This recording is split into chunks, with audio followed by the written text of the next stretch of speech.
केल्याबद्दल नांदेड महानगरतर्फे जल्लोष व्यक्त करण्यात आला।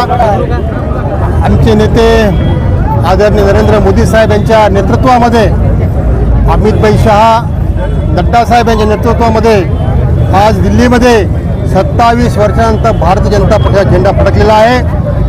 त्यांचे अहंकारी केजरीवाल होते, त्यांचा पूर्णपणे पराभव झालेला आहे। भ्रष्टाचारी सरकार उकळून फेकायचं काम दिल्लीच्या लोकांनी केलेलं आहे।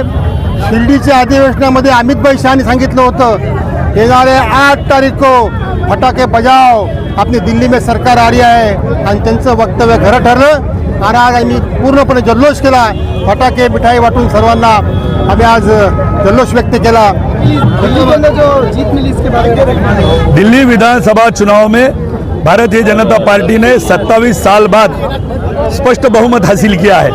केजरीवाल जो अपने आप को सर्वसामान्य कार्यकर्ता कहते थे, उन्होंने शीश महल बनवाया। सोमनाथ भारती जो उसके स्कैंडल में थे, मनीष सिसोदिया इन्होंने दारू की पॉलिसी बनाई, स्वाति मालीवाल को जिन्होंने अपने घर में बुलाकर मारहान की। इस तरह की अहंकारी एक गर्विष्ठ सरकार जानी चाहिए थी। यह दिल्ली के लोगों की इच्छा थी। हमारे नेता आदरणीय प्रवेश वर्मा, इन्होंने नई दिल्ली से खुद केजरीवाल को हराया है।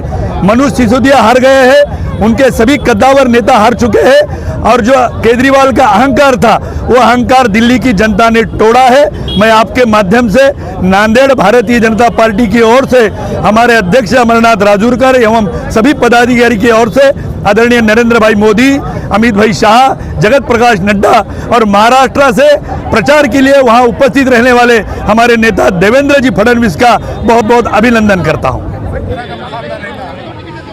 हम तो सोचते हैं कि नांदेड़ महानगर पालिका चुनाव में कांग्रेस कहीं हमारे सामने है ही नहीं। हम मिल बैठकर तय करेंगे। हमारे नेता अशोक राव जी चौहान, ये बहुत अनुभवी कद्दावर नेता है, पूर्व मुख्यमंत्री रह चुके, 2 बार, कई बार सांसद और विधायक और मंत्री रह चुके।